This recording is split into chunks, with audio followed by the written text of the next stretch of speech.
Hi, everybody. This is Julissa. Thank you so much, everybody, for coming back to my podcast. It is Friday evening here, a very cold February the 3rd Friday evening here in Connecticut. So I wanted to come and follow up on the podcast, my previous episode that I done. And I do apologize. I am working on getting a new mic for this podcast. So just bear with me until I do. I do want to thank you guys, listeners, coming back and listening to this podcast, like I said. So, you know, what I noticed after we learned about what happened a couple weeks ago about the nurse. Her name is Lindsay Clancy. I'm sure you heard. If you heard my podcast, you know who I'm referring to. She is the mom who was dealing with postpartum depression, and she struggled so much with that she actually ended up killing her three kids, right? And like I said, you know, I should have said this before. This podcast, what I'm going to speak about right now, can be triggering. So if you're experiencing right now, if you found this podcast because you are experiencing some type of depression, or you're a brand new mom and you're dealing with something that is causing you negative thoughts or whatever, or anything related to that, please be limited on what you listen to, and you can definitely email me if you need prayer. My name is Julissa. My email is julissa@julissadesigns.com. Feel free to email me and ask for a specific prayer. You don't have to even give me your real name. Just say, I'm one of the listeners and I need prayer. Please pray for me. So here's the thing, everybody, right? And you guys know that I'm a Christ believing person. I believe in the power of Jesus. I believe that there's miracles are still happening today, and I am so willing to pray for anybody who's struggling right now. Okay, and I'm gonna describe to you what I found, right? The definition of postpartum depression, because a lot of people they want to throw it out there and just say this is just something that happens after people have their baby, right? After mom have their baby. I have to say, to just be clear with things like this, right? I have never had any kids, right?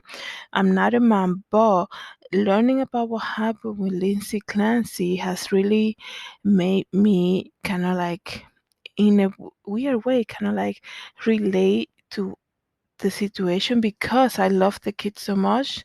I mean, I love kids in general, right? And to actually understand how can somebody, right, be such a loving mom and giving birth to these three kids and just think of them in a negative light, right? So I want to understand what it is, right? And like I said before, I do believe that things like this happen because the enemy is working. And in case you guys don't know who I'm referring to, is Satan himself, right? um this is no joke, right? A lot of people, you see, if you didn't grow up in the church, and sometimes if you if you started going to church, right, and for some reason you depart from church and you kind of went away from the faith, you perhaps see Satan as a taboo. It's just a fictional character that people want to blame everything on, but Satan is very real, everybody. Okay, Satan is very real and he's looking to see who he can attack.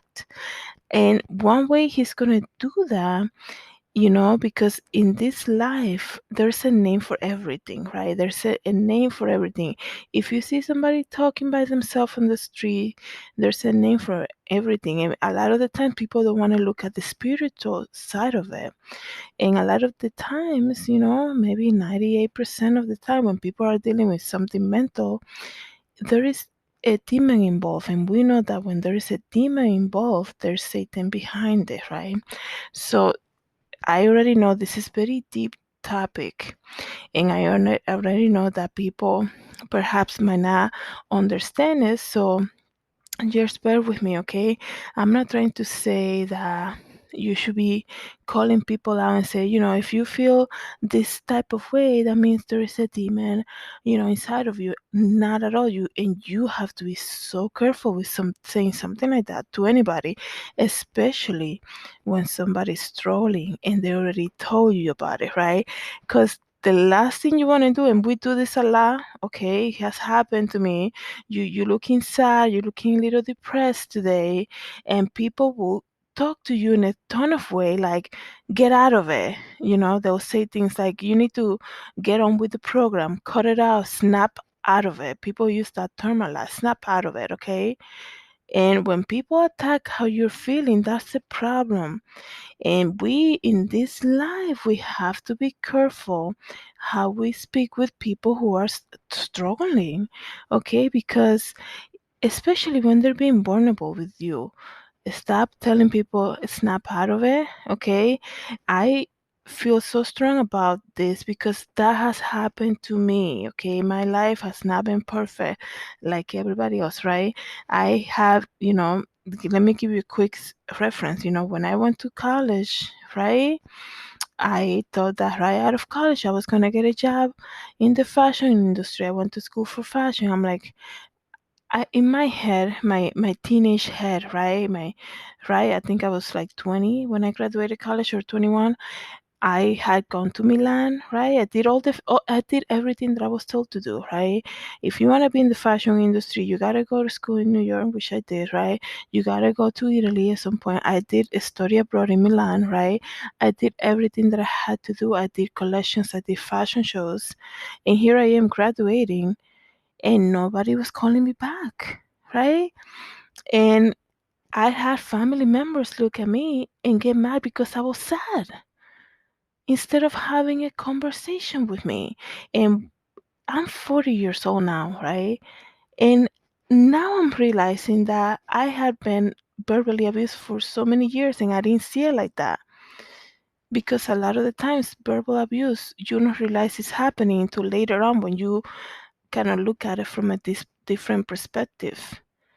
The thing with learning about it late and figuring out that was what's going on late, like afterwards, is that the damage is already done, and here you are mentally reliving everything again, right? But thanks be to God that God reveals to you things so that maybe when I have my kids that doesn't happen, and I need to have more compassion for people. And don't get me wrong, I like to, when people ask me, they want to talk to me about something, I pray every day that I'm a better listener than I am a talker, because people do this to me a lot, right? They want to tell me everything they're doing, but when it's been a while when people say, hey, how's everything with you? And actually want to listen to it. Okay, I don't know if people just go by what you post on social media and they think you don't even need to talk about it because we already see what you do. So, we're not even going to bother to ask you. So, when it comes to telling somebody who's looking depressed, who's feeling depressed, to say to them, hey, snap out of it, get on with the program, this is life. That's the worst thing that you can say to somebody. Okay? Dismissing somebody's feeling is the last thing you want to say to somebody. I remember being told that when I was sad, right? I went through a hard time, right? Like I said, right out of college. That what I expected was not happening. And I didn't know how to deal with that, right? And to be honest, back then, my relationship with Jesus was very weak. I used to be a churchgoer. I didn't have a relationship. Yes, I did everything that I was supposed to do. I will be serving in church. I will pay my tithes. I will go to church every Sunday, but there was no relationship with Jesus, right? I don't think I back then I used to pray before every meal. I don't think I ever did that, right? So when somebody just randomly scream at me, right? Instead of saying, hey, you're not looking, what's going on? Like, you're looking kind of sad. You want to talk about it and be actually a listener. That really hurt me. Like I said before, it's like you feel like you're in Bame already, and somebody comes and Bame someone instead of being a good person to you.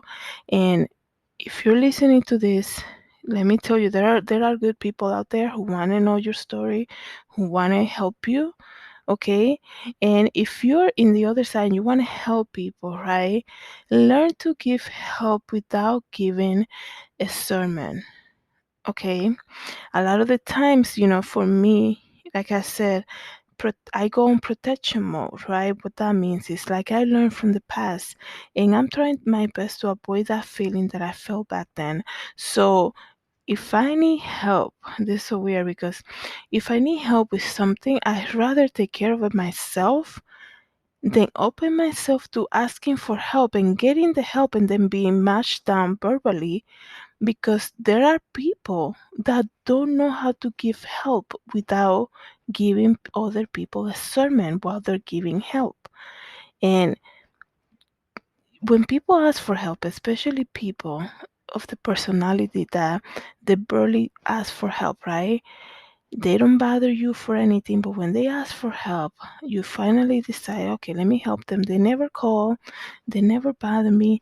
They're just asking for me, let's just say, to help them move some furniture, and then you show up to help them move the furniture, and there you start saying, why are you doing this, right? Why don't you do this better? Why do we have to do this now? Why are you donating this before instead of making money out of it? Why you don't do, why this, why the other? Are you kidding me? That's the help that you are giving to somebody? If somebody said, let's say you're helping somebody, a brand new mom, right? And she said, can you just come help today so I can get out of the house to go for a walk, right? And there you are. Okay, I'll go Friday afternoon, go for a walk, go to the mall. I'll stay here with the kids to help you out, right? And you go and help, and you perhaps don't say anything, right? Because people do this also, right? They don't say anything to you, but they give they they do a report about your life, right?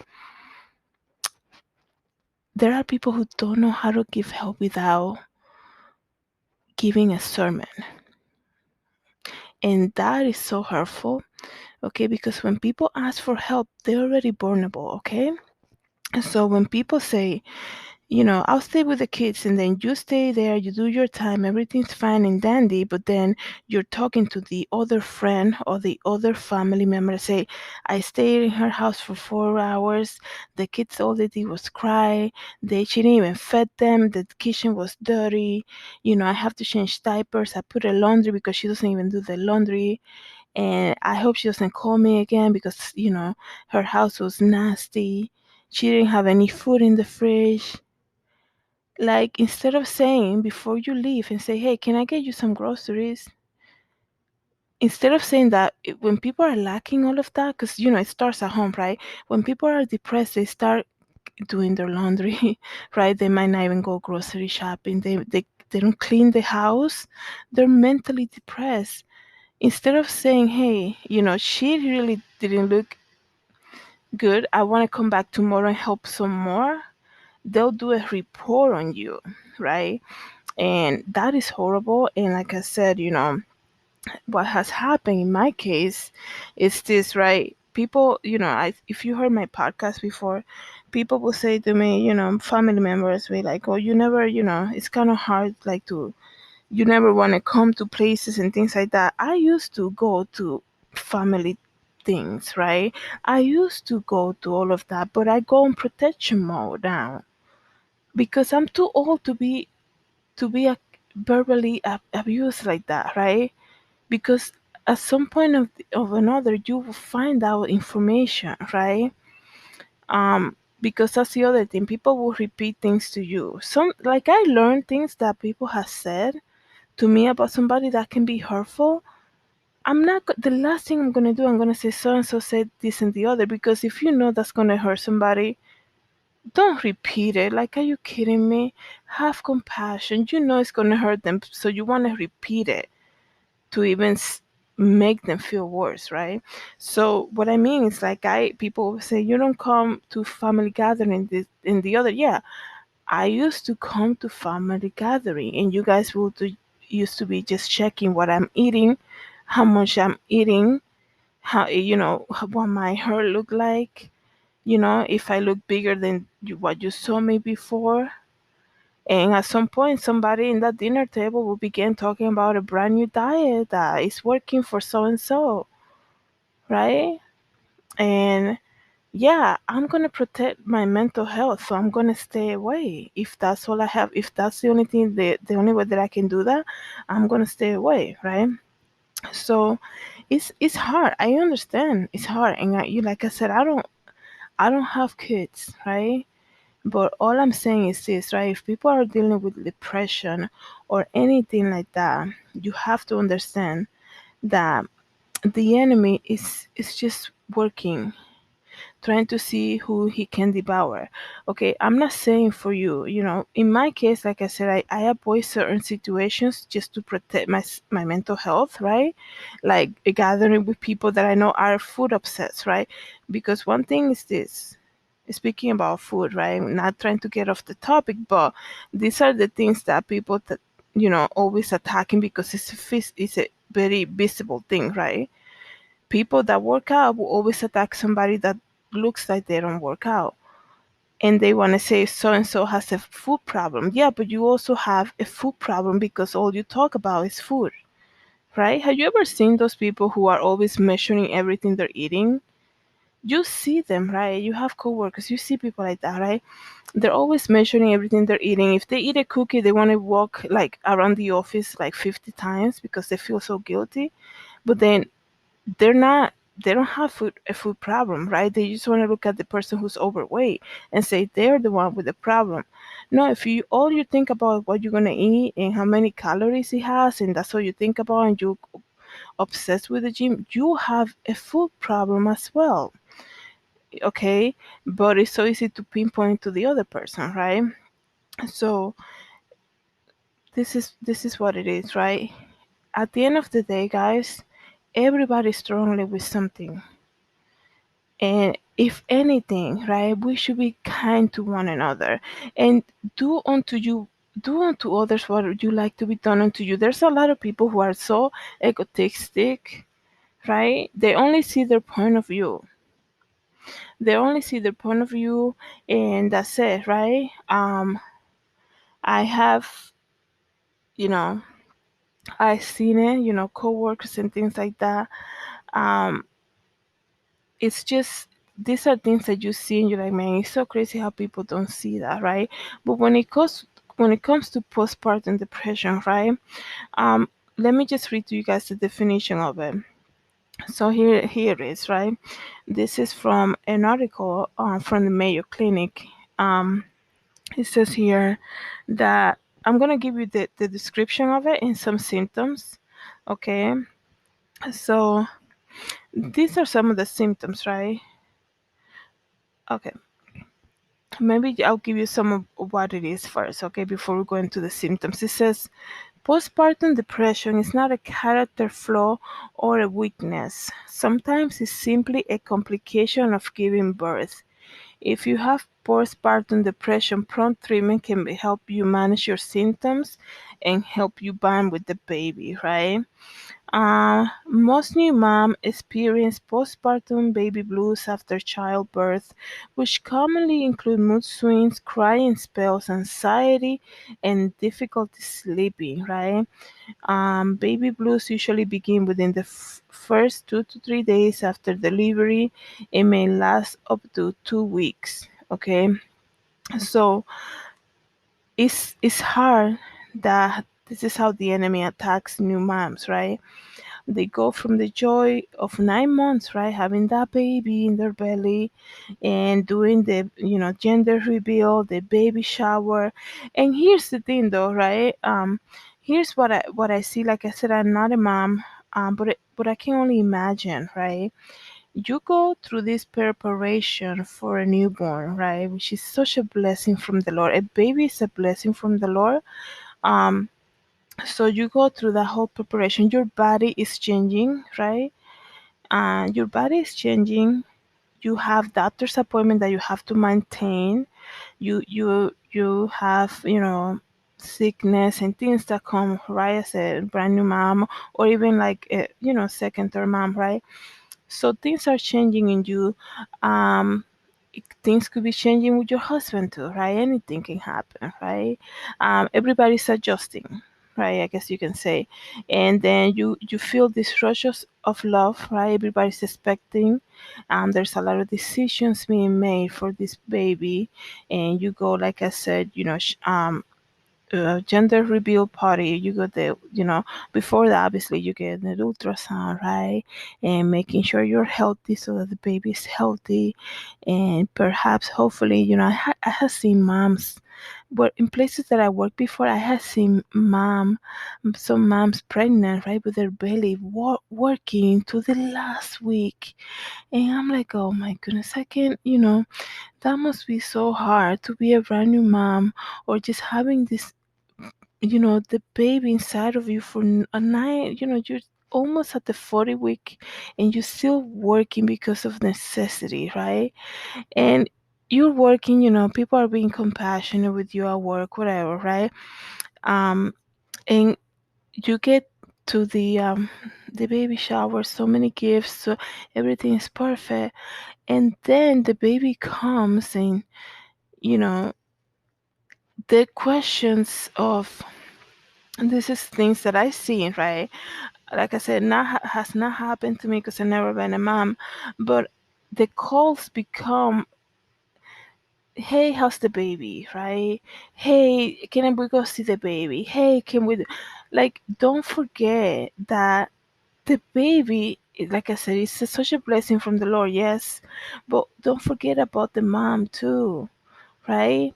And be compassionate, because I can only imagine like adjusting to a brand new baby, right?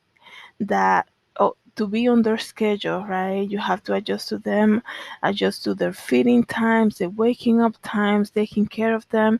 And a lot of moms, probably returning to work shortly after, because I have seen it. I know now, here in Connecticut, at least, they're giving more time for new moms to be at home with the baby. But a lot of the moms, out of necessity, they have to go to work. And how about the moms that have toddlers, right? In this case, Lindsay Clancy had other kids, right? So, you have to bring them to daycare perhaps, because dad is at work or something, right? And dad cannot be awakened for the baby feeding time, because he has to go to work in the morning, and he's probably not the only main breadwinner for the house. So he has to have his rest, right? It is a lot, and it is a lot fast, right? And even though you get 9 months to prepare it, perhaps it might never be enough, because once you have the baby, right, then it's the real adjustment comes, right? It's almost like training for a new job. You get all the training, everything, you think you're ready, and then first day come and you're like, oh, I forgot everything. Have you ever have that happen to you? One time I did a job, and I trained for 8 weeks. This is so crazy, speaking about, right? Because you can now compare it, but kind of like a little comparison that I can make, right? Because I never been a mom. I trained for this job, so crazy, in another city. I used to drive about an hour, right, to this place. I was being trained 5 days a week, 40 hours, right, for 8 full weeks. And when it was my first week back in my new job, to officially holding that title, I said to myself, I am not doing this. I was like, I'm done. I was like, this is so different. Okay. Everything was different than what I was trained for, right? They had you train in a different city with different people. Now you go to the other city where you're supposed to start, and it's like starting brand new. People do things differently now in that office compared to where you were trained. And I left that same week, right? So can you imagine, right? Having, it's a lot to take care of another human being, right? Especially if this is your first time with a brand new baby. And like I said, my mom used to babysit for many years, so I've been around babies a lot of the time, right? And one thing I have to say about me, I get nervous when I see a baby coughing, especially a brand new baby coughing. I'm like panic mode, you know it's like drop everything. Okay. If I see, like, I if they're in their crib sleeping, I'm checking every moment, because I want to make sure they're not rolling over or anything is happening. So yeah, it's a lot of adjustment. Like I say, I haven't even been a mom, and imagine going through labor and being recuperating at home and having still being sore, having pain. You have a toddler who needs, assistance too. You have maybe another child that goes to school that needs to be ready the next morning. It's a lot. So the enemy is gonna use that against you, fatigue, tiredness, right?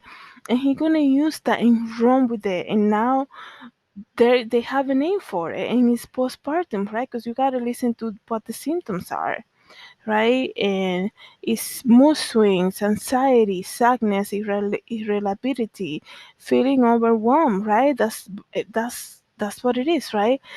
Crying, reduced concentration, appetite problems, trouble sleeping because you're awake for the new baby, and just when you think you're gonna get some type of sleep, you have to make breakfast for your husband. Perhaps you have to get the toddler ready for school, and there's so much thrown at you, right?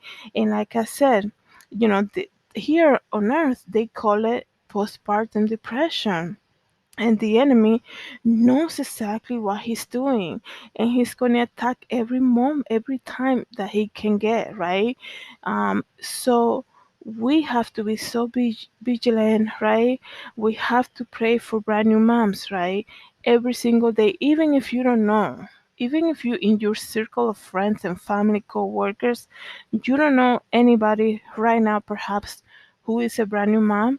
Pray for the ones that you don't know, right? As brothers and sisters in Christ, pray for people, right?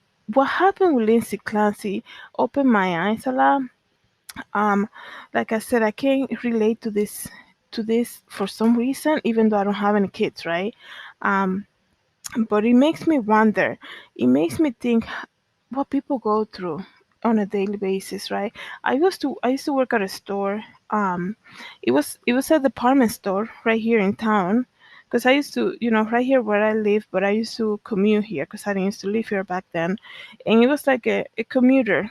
Not a commuter, like a community store, because it's a big department store chain, but it was like in a special community. So the people that you will see, you will see one customer this week, and they'll come next week again. And a lot of people will use it as a mall, as a mall, just to kind of like go around the store and do their exercise, right? Um, so you get to see a lot. I worked there for like 8 years, I believe. So you get to kind of know the faces, familiar faces, right? And you get used to the smiles, and you get there after they see you, for a couple months. They're like, what is your name? You always help me or something. And then you kind of like, you don't really make like, I don't say you make long lasting friends, but you kind of have these short conversations, and you talk to people, right? And every morning I will see a lot of moms that will come in, and I'm like, are you kidding me? Like, I would say to myself, this is why it's so dangerous to judge from what you see only, instead of getting to know people, right? I'm like, oh my gosh, we just opened. It's 8:30 in the morning. The store just opened, and here comes the mom with the stroller. And now that you think about it, I'm like, oh man, there were moments that I'm like, oh, maybe she just wants to get out of the house, right? There were days that it was very hard winter days, and if we like, the store was located right next to a supermarket, right? And I'm like, maybe they're just gonna walk around the store, kind of get out of the house, because we're gonna get 10 feet of snow like within 5 hours. So that will be like their get out of the house moment, like at least they don't have to be in the house forever, since they're gonna be. So you learn to like have conversations with people and be compassionate and understanding. And I see it now, and you have to protect yourself mentally. And the only thing that you can do, right, just to kind of like, it helps a lot when you're home with the brand new baby. And if you have other kids and they're in school, even if you go out to take a walk at the mall, even if you don't have to buy anything, just go get a coffee, sit at the food court, like I used to see so many moms with their strollers. Just go out, clear your head a little bit, anything to, to kind of like f- get some clear mind or something, right? And it will make you feel better. It will definitely change you guys.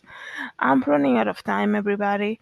I'll do a part two. I want to thank everybody who's listening to this, and if you need prayer, please reach out.